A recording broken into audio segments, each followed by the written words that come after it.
Dixit astrologer आज आप लोगों को रोहिणी नक्षत्र के बारे में संपूर्ण विवरण दिया जाएगा कि रोहिणी नक्षत्र कैसा होता है, क्या इसके प्रभाव रहते हैं और किस प्रकार से ये हमारे जीवन को प्रभावित करता है। तो जी हाँ दोस्तों, 27 नक्षत्रों में से रोहिणी जो है चौथा नक्षत्र कहलाता है और इस नक्षत्र का स्वामी जो होता है चंद्रमा होता है और राशि का जो स्वामी होता है शुक्र होता है और वृषभ राशि में जो है चंद्रमा उच्च का होता है। और इस प्रकार से यदि हम रोहिणी नक्षत्र के बारे में जानकारी देखें तो रोहिणी नक्षत्र के 4 चरण होते हैं और प्रजापति ब्रह्मा जी से संबंधित होता है। इस नक्षत्र का प्रतीक बैलगाड़ी या रथ रहता है जो कि भौतिक सुख सुविधाओं को प्रदान करने का प्रतिनिधित्व करता है। सुंदर, विकास, विलासिता और भौतिक सुख समृद्धि को देने वाला होता है। रोहिणी नक्षत्र का स्वामी चंद्रमा है और चंद्रमा मन का कारक कहा गया है, इसलिए ऐसे लोग जो होते हैं रचनात्मक होते हैं, चंचल होते हैं, मनमोहक होते हैं। रोहिणी नक्षत्र में जन्मे लोगों की जो राशि वृषभ होती है और अपनी राशि के अनुसार रोहिणी नक्षत्र वाले लोग महत्वाकांक्षी होते हैं, कल्पनाशील होते हैं, विश्वसनीय होते हैं। रोहिणी नक्षत्र के देवता ब्रह्मा जी हैं और इसलिए ऐसे व्यक्ति कल्पनाशील बहुत अधिक होते हैं, भौतिकवादी इनकी प्रकृति होती है। और इसके साथ जो है इस नक्षत्र के लोग भूमि, खेती, इन सभी क्षेत्रों में, रचनात्मक कार्यों में, ऊर्जा के क्षेत्र में, व्यवसाय के क्षेत्र में, परियोजनाओं के क्षेत्र में विशेष कार्य करने के इच्छुक रहते हैं। इसके साथ रोहिणी नक्षत्र जो होता है, रोहिणी के यदि प्रथम चरण में जन्म होता है तो ऐसा व्यक्ति जो रहता है विशेष धन, प्रसिद्धि, सुख समृद्धि और उन्नति को प्राप्त करने वाला होता है। यदि आपके रोहिणी नक्षत्र के द्वितीय चरण में जन्म होता है तो ऐसा व्यक्ति सुंदर, आकर्षक, मनमोहक और सौम्य स्वभाव का होता है, लेकिन कुछ व्यक्तियों से जीवन में पीड़ाएं भी सहन करनी पड़ती हैं। तीसरा यदि हम देखेंगे तो तीसरे चरण का जो व्यक्ति होता है जिसका जन्म तृतीय चरण में होता है रोहिणी नक्षत्र के, तो ऐसा व्यक्ति जिम्मेदार, सत्यवादी, नैतिक और आर्थिक रूप से मजबूत होता है। कला कौशल के क्षेत्र में विशेष रुचि रखने वाला होता है।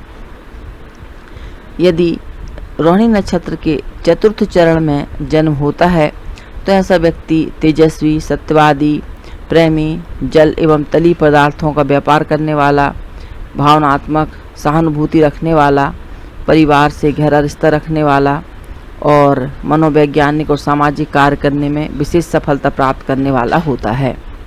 जी हाँ दोस्तों, अब हम देखेंगे कि ज्योतिष शास्त्र के अनुसार रोहिणी नक्षत्र की क्या विशेषताएं देखी जाती हैं। तो रोहिणी नक्षत्र में जन्मे लोग शारीरिक रूप से सुंदर और आकर्षक छवि के होते हैं, भौतिक सुख सुविधाओं से युक्त होते हैं, ललित कला, कौशल, फैशन आदि के प्रति विशेष आकर्षित होते हैं और ऐसे व्यक्ति जो रहते हैं सुख सुविधाओं को प्राप्त करने में माहिर होते हैं। रोहिणी नक्षत्र में जन्मे यदि पुरुष की हम विशेषताएं देखें तो ऐसे व्यक्ति जो होते हैं आकर्षक, लंबे और व्यक्तित्व के धनी होते हैं, धनवान होते हैं, महत्वाकांक्षी होते हैं, मेहनती होते हैं, व्यवसाय और रचनात्मक कार्यों में विशेष सफलता प्राप्त करते हैं, बुद्धिमान होते हैं, प्रगतिशील होते हैं और रास्ते में चाहे कितनी भी चुनौती आ जाएं सबसे निपटने में सामर्थ होते हैं। रोहिणी नक्षत्र में जन्मी महिलाएं यदि हैं तो ये विशेष सुंदर होती हैं, सभ्य व्यवहार होता है, सुंदर छवि होती है, फैशन आदि के प्रति विशेष रुचि रहती है, गीत, संगीत, नृत्य कला के प्रति विशेष रुचि रखने वाली होती हैं और कुशल, सभी कार्यों में विशेष कुशल देखी गई हैं। इस प्रकार से रोहिणी नक्षत्र में जन्मे स्त्री पुरुष का स्वभाव इस प्रकार से रहता है। अब आगे यदि हम देखेंगे कि रोहिणी नक्षत्र जो रहता है कि व्यक्ति जो रहते हैं कौन से कार्य व्यापार कर सकते हैं, तो रोहिणी नक्षत्र में जन्मे हुए व्यक्ति फैशन, सौंदर्य, संगीत, कला, मनोरंजन इन क्षेत्रों में विशेष उन्नति करने वाले होते हैं, कुशल व्यापारी होते हैं। और इसके साथ यदि ग्रह योग कुंडली में अच्छे रहते हैं, सरकारी रचनात्मक कार्य और नौकरी आदि भी करने वाले होते हैं। ट्रांसपोर्ट, पशुओं से संबंधित, कृषि, भूमि से जुड़े, इंडस्ट्रीज से जुड़े हुए, गीत संगीत, कला आदि से जुड़े हुए कार्यों में विशेष सफलता प्राप्त करने वाले होते हैं। तो इस प्रकार से रोहिणी नक्षत्र के बारे में जो कही गई बातें रही वह मैंने आपको बतलाई। यदि आपका रोहिणी नक्षत्र है और रोहिणी नक्षत्र यदि आपके अशुभ प्रभाव दे रहा है तो ऐसी स्थिति में आपको भगवान शिव जी पर दूध और जल जरूर नित्य अर्पित करना चाहिए।